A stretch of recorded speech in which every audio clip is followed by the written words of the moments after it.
On poursuit notre chemin d'Emmaüs avec la deuxième partie de Jacob. Lutte. Jacob lutta avec un homme jusqu'au lever de l'aurore. Sa jambe se déboîta, mais il ne voulut pas le laisser partir avant qu'il ne l'ait béni. Israël. L'homme lui dit, ton nom ne sera plus Jacob, mais Israël, car tu as lutté avec Dieu et des hommes et tu as été vainqueur. Puis il le bénit. Péniel. Jacob appela l'endroit Péniel, car il dit, j'ai vu Dieu face à face et ma vie a été sauvée. Le soleil se leva lorsqu'il passa Péniel en boitant. Répartition. Jacob vit de loin Ésaü avec 400 hommes. Il répartit les enfants entre Léa et Rachel et les deux servantes. Il plaça en tête les servantes et leurs enfants. Jacob passa au-devant d'eux et se prosterna à terre 7 fois jusqu'à ce qu'il soit près de son frère. Ésaü courut à sa rencontre et l'étreignit. Présentation. Jacob présenta ensuite sa famille à son frère Ésaü et insista pour qu'il reçoive le cadeau transmis. Ésaü prit les devants pour Séhir et Jacob resta derrière. Sukkot. Jacob partit pour Sukkot. Il se construisit une maison et fit des tentes pour ses troupeaux, d'où le nom de l'endroit. Sichem. Jacob s'installa ensuite à Sichem où il dressa son camp devant la ville. Il acheta la portion de champ où il tentait et construit un autel. Dina. Dina sortit pour voir les filles du pays. Sichem, fils de Hamor, le prince du pays, la vit. Il l'enleva et coucha avec elle et la viola.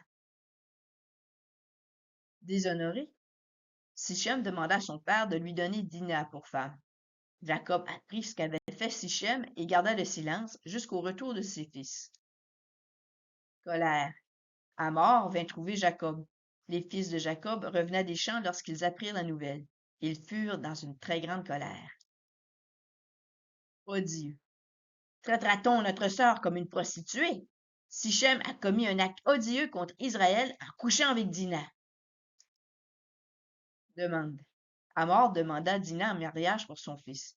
Celui-ci offrit une forte dot et beaucoup de cadeaux, mais ceux-ci exigèrent la circoncision. Circoncision.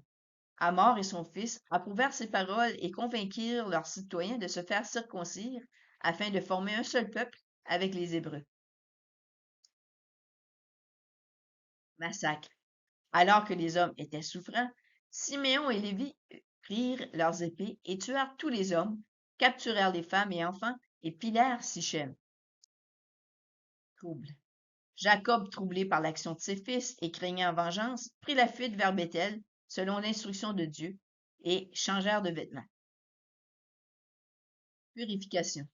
Jacob reçut tous les dieux étrangers qu'ils avaient en leur possession et les enfouit sous le térébinthe près de Sichem. Terreur. La terreur de Dieu se propagea dans les villes qui les entouraient de sorte qu'on ne les poursuivit pas. Jacob érigea un autel à Béthel et Dieu le bénit. Benjamin. Ils partirent de Béthel en direction d'Éphrata. Rachel accoucha d'un fils en chemin, puis mourut. Jacob l'appela Benjamin. Adultère. Israël partit et dressa sa tente près de Migdal-Éder. Pendant qu'il résidait dans cette région, Ruben alla coucher avec Bila. Retour. Jacob retourna vers son père Isaac à Mamré, près d'Hébron, et enterra celui-ci avec son frère Ésaü, alors qu'il était âgé de 180 ans. Édom. Ésaü prit sa famille et ses biens et s'installa dans la région de Séhir, car leurs avoirs étaient trop nombreux pour rester ensemble. Rapport. Jacob demeura à Hébron. Joseph prenait soin du troupeau avec ses frères, fils des concubines, et ils rapportaient leurs mauvais propos. Tunique. Jacob aimait Joseph plus que ses autres fils et lui fit un habit de plusieurs couleurs. Ses frères se mirent à le détester davantage. Gerbe. Joseph rêva que sa gerbe de blé était dressée alors que les gerbes de blé de ses frères étaient tous courbées devant la sienne, et raconta le tout. Étoile.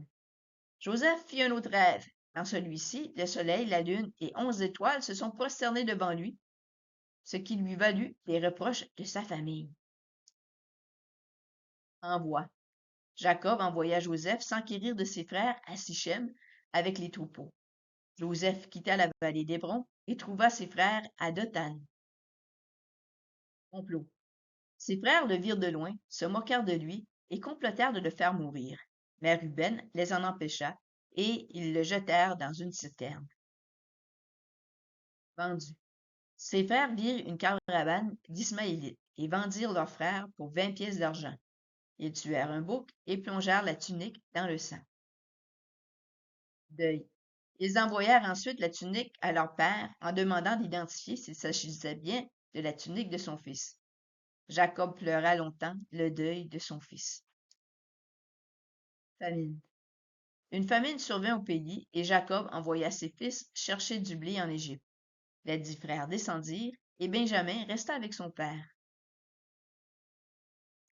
Les fils revinrent plusieurs semaines plus tard avec du blé et leur argent, mais voici qu'il leur manquait Siméon. Ils expliquèrent que celui-ci avait été gardé en otage. Condition. La seule façon que Simon puisse être libéré est que Benjamin les accompagne. Mais Jacob refuse.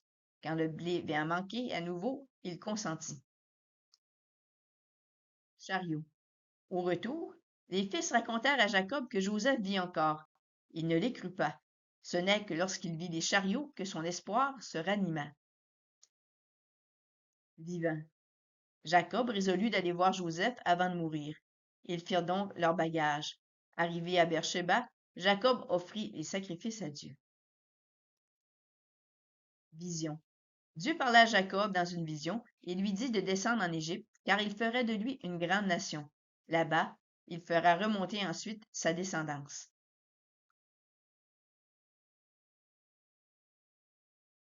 Voyage. Jacob s'installa dans des chariots avec les femmes et les enfants et se rendit en Égypte avec toute sa famille. Ils étaient 70 avec la famille de Joseph. Tsar. Jacob envoya Juda vers Joseph pour préparer la voie en Goshen. Joseph attela son char et monta à la rencontre de son père à Goshen. Et moi. Dès que Jacob vit Joseph, il se jeta à son cou et pleura longtemps sur son épaule. Il dit, je peux mourir maintenant puisque j'ai vu ton visage. Occupation. Joseph avisa sa famille comment répondre au Pharaon, et comme ils ont horreur des bergers, ils vous laisseront habiter la région de Goshen. Pharaon.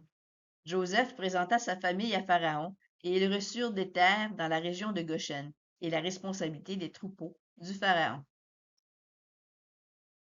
Goshen.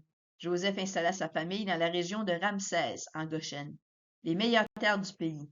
Il fournit du pain à toute sa famille. Multiplie. Les Israélites se multiplièrent dans le territoire de Goshen. Ils acquérirent des propriétés et devinrent très nombreux. Malade. Jacob devint malade. Joseph vint le voir avec ses 2 fils, et Jacob les bénit, et les ajouta au nombre de ses propres fils. Bénédiction.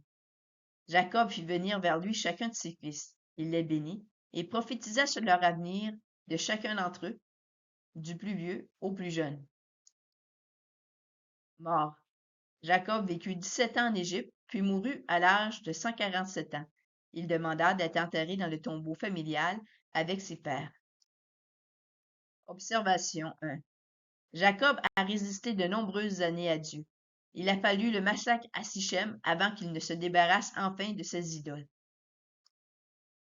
Observation 2. Le peuple d'Israël est l'image de l'histoire de Jacob. La duperie de ses fils, certes, leur empêche encore aujourd'hui de reconnaître leur Messie. Ceci termine la série Jacob. On se revoit pour maintenant Jacob et Israël.